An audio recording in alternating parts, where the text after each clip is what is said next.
Hello, everyone. Welcome to our Spiritual Spotlight series. Today, I am joined by Dr. Jeff Tarrant.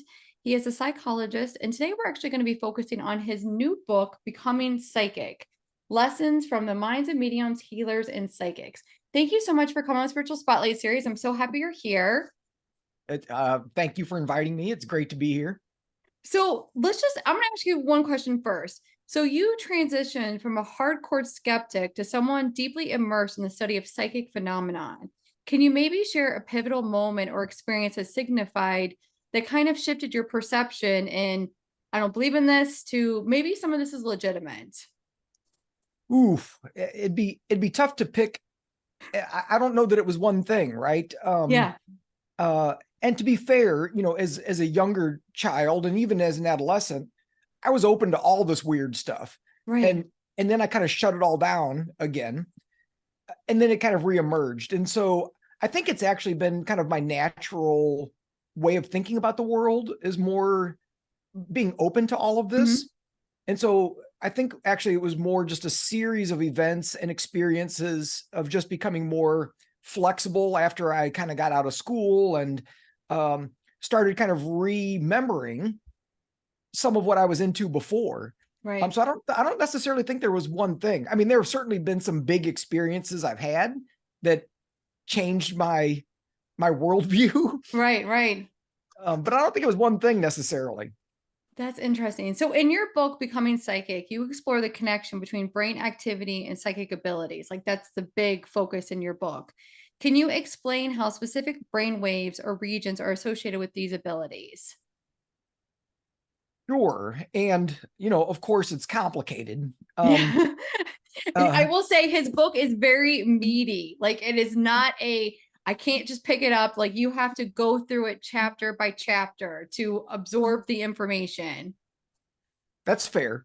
Um, and, I would say uh, the brain waves that seem to be most involved with, whether it's psychic activity or spirit communication or energy healing, the brain waves that show up the most often are theta and gamma.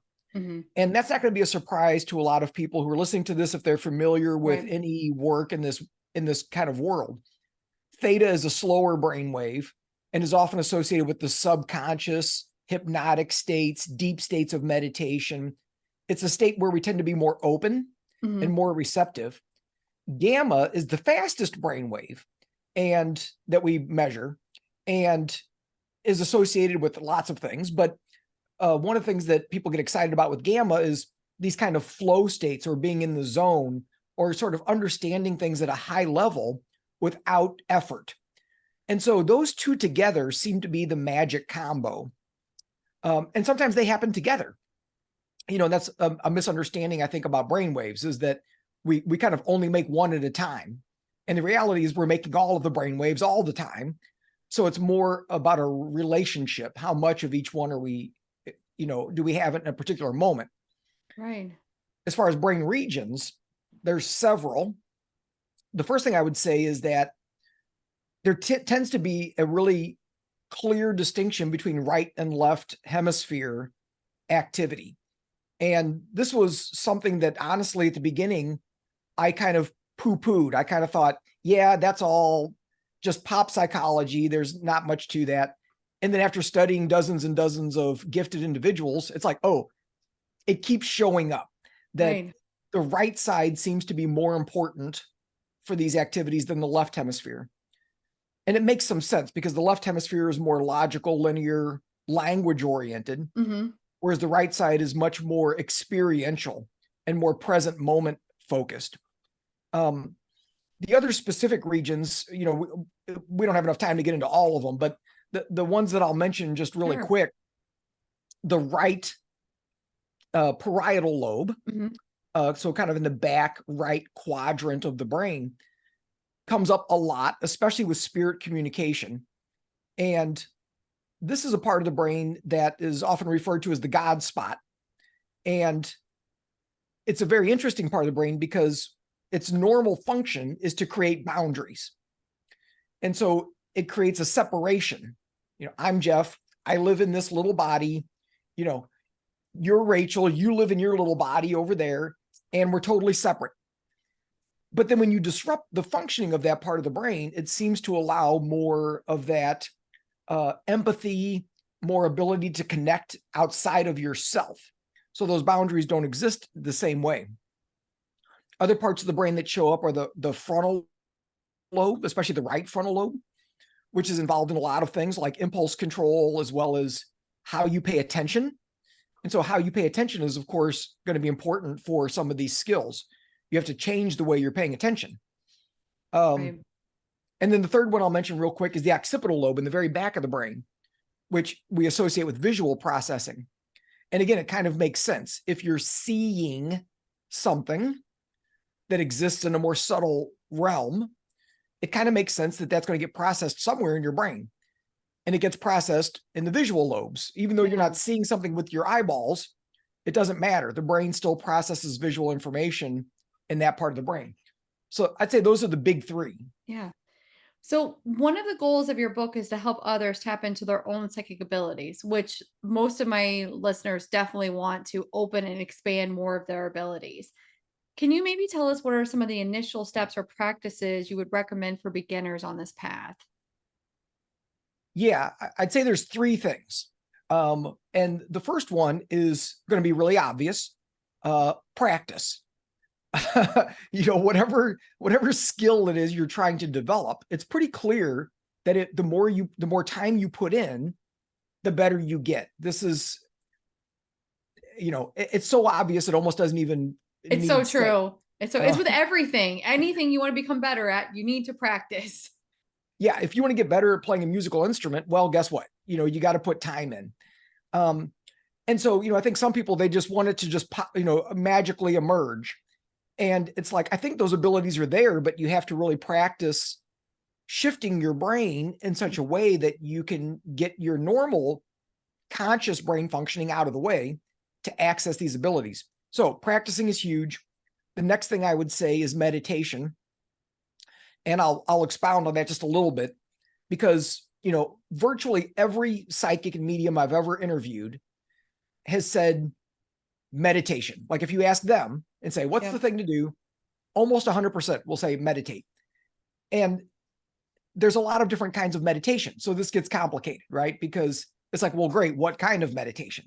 Right. And, my answer would be, well, it depends. It depends on what you're trying to cultivate, because different types of meditation impact different parts of the brain in different ways. So, it kind of gets to the third part, which is using technology to kind of nudge the brain in the direction that you're wanting it to go. And so there's various ways we can use neurofeedback or audiovisual entrainment or low power repetitive magnetic stimulation. All of these things can kind of encourage or coax the brain into specific patterns. And so it's a little bit of like training wheels, I think, right? That it's kind of nudging the brain where you want it to go, but you still have to practice the skills. Just because your brain is doing a certain thing doesn't mean you're going to be psychic all of a sudden. You still have to practice. And meditation is kind of the same way. You're training the brain to be able to step into different states of consciousness and hopefully get skilled enough that you can navigate that at will and have enough flexibility in the way your brain operates that you can tap into these things. I really liked that you brought in the technology piece of it to maybe help you open it up a little bit more. And one of the things in your book, like you said, was the audio vision entrainment. I found that to be fascinating. And the devices that you have on your website, like that was so. Can you tell us a little bit more about those devices? Yeah. Yeah. And so, since you brought up audiovisual entrainment, I'll start with that. And really what it involves is, and this technology has been around for a long time. It's not like it's new technology. And, my background is as a psychologist. And so I've used this historically for mental health, to help people reduce anxiety or, activate their brain better for, cognitive functioning, whatever. But essentially what it is a specialized set of glasses that has lights built into the eye set. And you put them on and you close your eyes, pick a program depending on what you're wanting to do. And then the lights flicker on and off at a specific rate, depending on what you chose. And so literally they're going on and off a certain number of times a second. And then you have headphones on with tones in them that match the glasses. And so essentially what's happening is your brain will start to match those frequencies. So if you're pulsing a light 6 times a second, that's in the theta frequency range. Theta is between 4 and 8 hertz, 4 to 8 cycles per second. So if you flash lights 6 hertz, which is in that theta range, your brain will start matching it and will start making more theta. And so it's a way to kind of coax the brain, or not even coax, well, I guess it's coax, but you're kind of nudging the brain toward a specific, to produce more of a specific frequency. Mm. And so this can be a really useful way to, if you're not used to being in certain states of consciousness, it's a nice way to kind of like kickstart the process and kind of get you there a little bit quicker. Yeah, I found it to be very fascinating. I'm somebody like I read the records and you shift into a different, consciousness, and it's definitely in the theta brainwave state. And I was like, wow, that'd be so interesting to use that device and to kind of relate it to what I do in my healing business and to see what are the parallels. And like you said, maybe I could coax my brain a little bit faster into that state. Yeah. Well, and one of the things that I've kind of discovered after experimenting with this with a bunch of people is that people that are already at least a little bit tapped in to whatever it is, whether it's energy healing or psychic abilities or whatever, they tend to have a really strong response to the glasses. It's almost like the brain's already a little bit there and you're just kicking it into gear. Right. People that maybe haven't really explored this at all, it's kind of hit and miss. It doesn't always, sometimes they're just like, well, that was nice. That was relaxing. And it's like, and again, it kind of goes to what I was saying, like you kind of have to practice the skills too. Right. The glasses aren't just going to make you psychic. They can help unlock some of that, but you still have to learn how to sort of tap into that type of information. That's so interesting. So each chapter of your book ends with a practical exercise. So the try it yourself section. Can you maybe share one technique that has been particularly effective for your readers or students? Oof. Okay. I know Well, they're all very interesting. And I will say that when I was going through the book, I was very much, ooh, gotta do that. Oh, I've done that. Oh, I'm so happy you talked about that. Ooh, I'm gonna do that. I don't want to do that. I don't like the mirror idea. yeah. Yeah. And part of my hesitation is just because each chapter deals with such a different topic Yes. that, well, largely. And so it's a little tricky because all the try it yourself sections are specific to that chapter. Right. And so, the one that I talk about frequently and I think it's just a personal favorite of mine because it gets really directly to that practice idea that we've been talking Yeah. about, is just like using a deck of cards or something and trying to Yes. predict, and one of the reasons that it's a simple, I like bringing it up because it's simple. Everybody has a deck of cards. You don't have to go out and spend a bunch of money. And you can learn so much about yourself and how you work and how your logical brain tries to take over the session and predict and analyze and assess. And so just doing that on a regular basis, I think makes a big difference because you can start to feel, what does it feel like? And I think that felt sense is important. What does it feel like when I'm right? When I get it right, when I predict the next card or the next color accurately versus when I don't. And it's subtle. It's not, it usually doesn't hit you over the head. So it takes practice and repetition to start to identify what those feeling states are. And I think that's important because then you can start to notice, oh, am I in that space or not? And, and that can help you start to fine tune, your own psychic practice. Yeah, I will say that I like that you brought that up in the book because I think I use the same app that you referenced in it. Like I was like, oh, I've done that. I did that before. I sucked at it, but then I got better with practice. And then I would Yeah. get mad. And then I stopped using it. No, I'm just kidding. Well, and it's funny because I've also noticed that some people tend to do better with more apps, some people with more physical cards, some people do better with using colors versus like something like numbers, or there's all these weird little subtle variations and so you have to experiment with that too, right? That's a good point. And some people do better with more like a telepathy Mhm. type practice where we're sitting together and you're looking at the card and I'm trying to read your mind versus just predicting what the next card is that I'm going to turn over myself. People have different skill sets, and so it's useful, I think, to explore that as well. So when you were talking about like the cards, you said to feel into it. And I think sometimes people who are looking to expand upon their psychic abilities, they assume it's always just seeing. And psychic abilities, they go to so many different senses that you have within yourself. How do you help people through that? Like, this may not be your strongest sense, you have to work at it, but maybe this one's coming forward for you a little bit stronger. Yeah.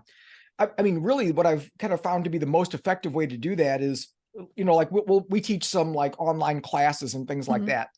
And, after every exercise we try, there's always some sort of discussion, debriefing process.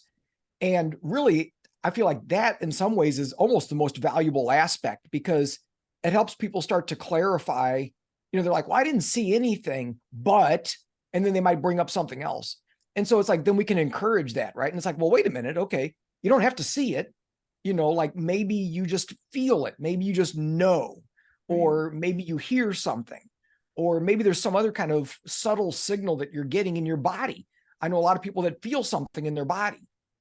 And so helping people to sort of tap in or tune in enough that they can start to recognize that, oh, wait, there are all these other ways to get clues about, what's happening internally that, sometimes it just takes some exploration for people to understand like, oh, that's my strong suit. Oh, okay. Like I don't have to see things, which is a good thing. Like I'm terrible at seeing things. That's not my strong suit.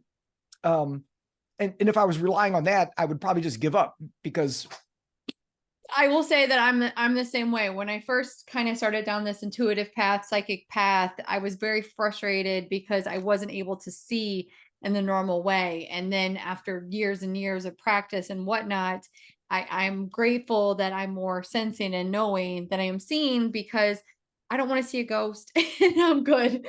Like, I'll see them in meditation, but other than that, I'm good. I'm a chicken, is what I'm trying to tell you. yeah. And maybe I put a block on it, but I will say, like, I'm grateful that you kind of brought it up that way, just because I think people get hard on themselves that they assume that this is how I should be as a psychic and or intuitive or a medium or an energy healer. And I think, with your book, you can tap into, there's all different ways to open up your abilities and maybe try this or try that and see what works for you. I think that's perfect. So let me ask you this. As a former Sure. skeptic, I know we brought this up in the beginning.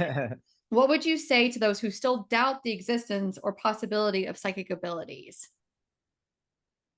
Yeah, I mean, I think the first thing I would say is, I totally get it. I understand why people are skeptical. And I'm still skeptical, even though I've seen a lot of things, and I believe in the possibility of just about anything at this Mhm. point. But at the same time, just because somebody calls me up and says, "Oh, I can do this or that or the other thing," my first reaction is usually like, "Yeah, we'll see." My first reaction is to doubt, and I don't know that that's necessarily bad, right? Like I mean, we Right. need to have a critical mind, and we need to be. We don't want to just accept everything Absolutely. as the truth. And you know, to people who just have written off the possibility that any of this is real, I would really just encourage them, like, have an open mind. The world is a much stranger and bigger place than most of us can even imagine. And if you're closed off to the possibility, I can guarantee you won't ever see anything. Uh, and so, you have to kind of accept that it's like, well, maybe there is. Can I just be agnostic about it? And it's like, well, maybe that exists. I've never seen anything, but what do I know? Maybe I can be open to the potential. Because for me, even though I believed in a lot of this stuff, once I kind of rounded the corner, so to speak, I was still super skeptical. But then there were a few times I saw things that there was no way, I could not refute what I saw. Right. It was way too big and way too powerful that it was like, whoa, okay, clearly this world is way crazier than I ever imagined.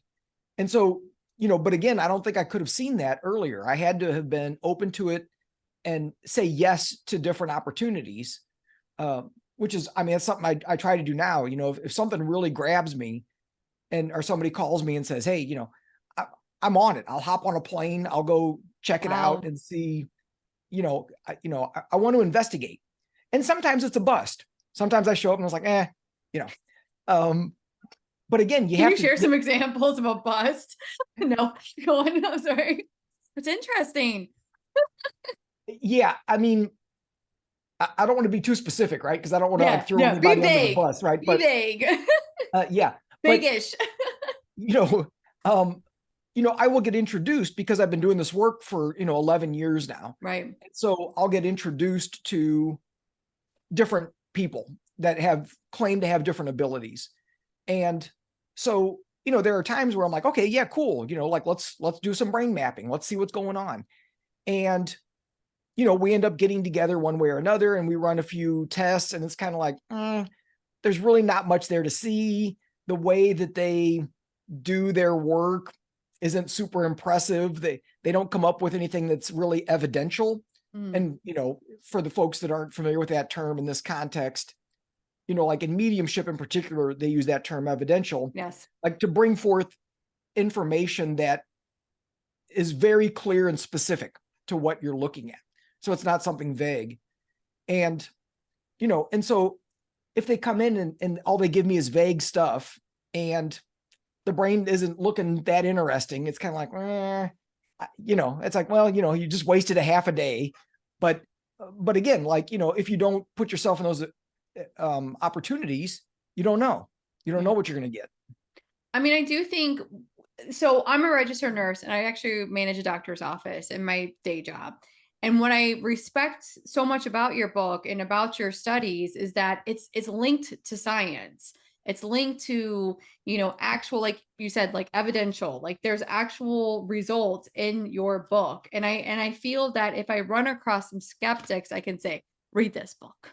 Like, I mean, honestly, like it helps me as a nurse because sometimes I'm like, is this real or am I just fluffing this or is this my imagination? And I like that you're like, no, you can actually test the brain, see what's going on, and it could be real.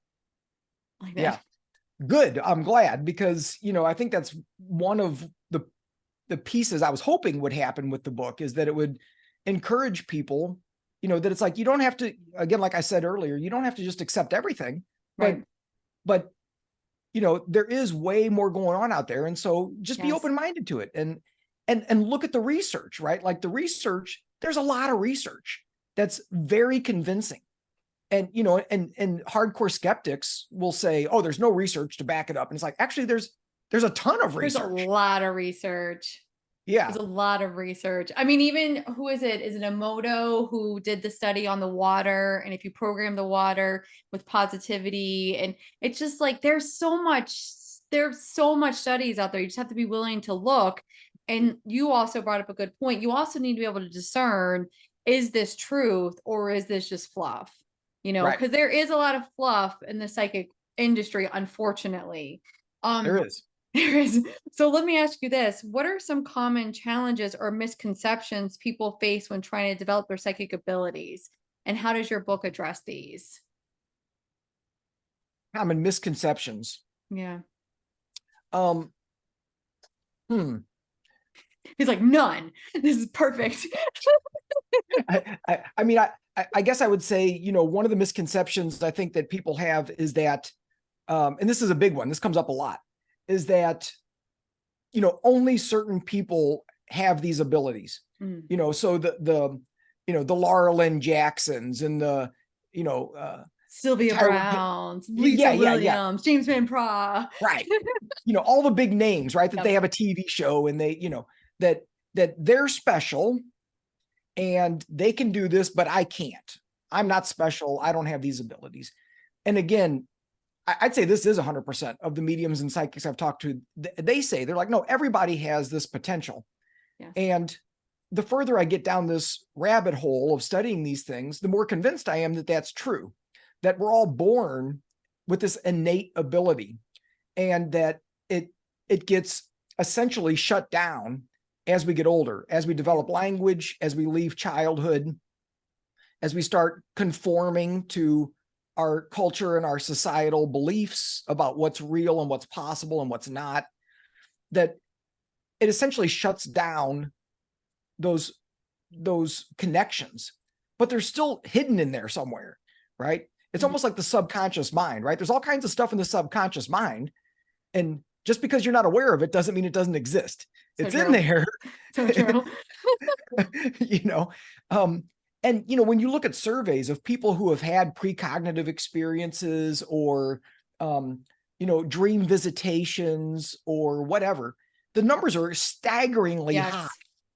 Yes. The vast majority of people have experienced some kind of psychic or spirit communication thing spontaneously, but we just write it off. It was like, oh, that was a coincidence, or oh, that was my imagination, and it's like, well, no, that was something snuck through, So right? true. And so I think that's a huge misconception that people have, is that, well, I can't do this. And it's like, well, if you really want to, you can. Yeah. And you just have to sort of learn how to unlock that, and decide that it's something you want to do. And so, like we were kind of saying, right? Like, and let me clarify just a little bit, because there are people that are naturally gifted in these Yes. abilities, right? For sure. And so, I'm never going to be a James Von Prague, right? That's just not going to happen, right? Probably. I mean, I guess I shouldn't say shouldn't, but hey, you said to practice, all right? And you can get there. I did say to practice.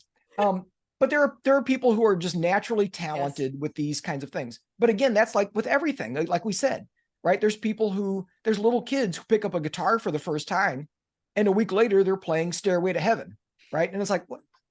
How did that happen, right? Like, So true. And I can play the guitar, but it takes a lot of work and it takes a lot of practice, and I'm never going to be a prodigy, right, with music. But so that's my point, right? And like we were saying, there's all these different areas within this world. So true. Whether it's mediumship or psychic things or energy healing or telekinesis or whatever. And it seems like people have varying degrees of natural ability in those different areas. So I think it's also important to explore and try some stuff, because like, well, I tried a psychic test and I did terrible. And it's like, well, have you ever tried telekinesis? Have you ever tried energy healing? And so usually one of those things really resonates with somebody, and they're like, oh, I like this. This makes sense to me. And so it's like, well, cool, lean into that, right? You don't have to do everything. I will say that I 100% agree with you. When I first was kind of sparked by the psychic field, I really wanted to be a psychic. And, that's taken a lot of work and a lot of practice. I thrive in energy healing, and I love energy healing. That's my jam. So you're 100% correct in that. You're right. It's like, what lights you up? What excites you? I'll never be a Sylvia Brown. Yeah. I mean, But she'll visit me in my sleep. That's cool.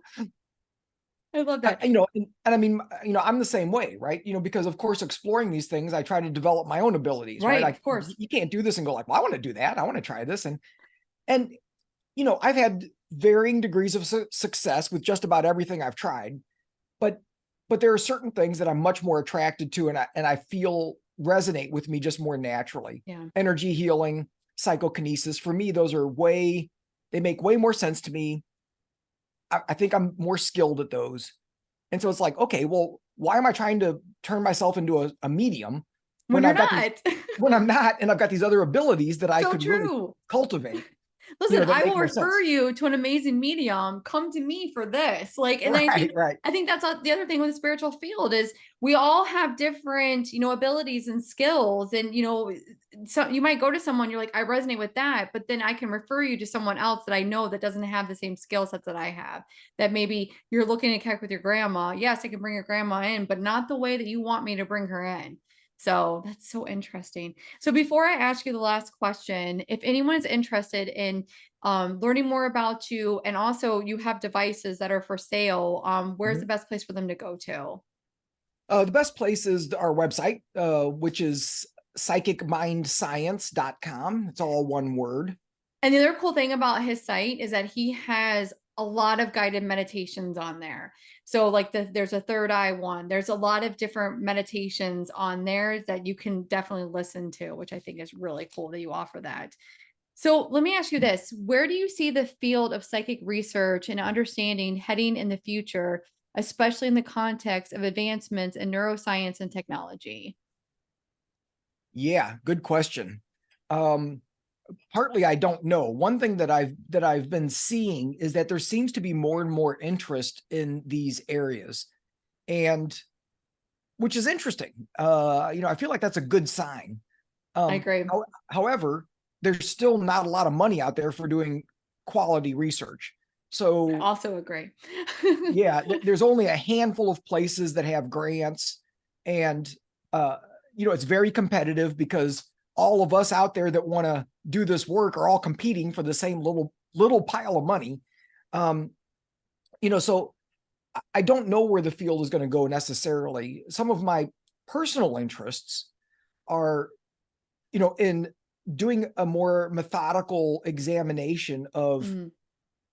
using the technology as a boost to some of these abilities, and to really test that in a more methodical way, rather than bringing people in the office and we try various things and see what happens. And Look, right, I think we know enough now that we could set up a study to do that.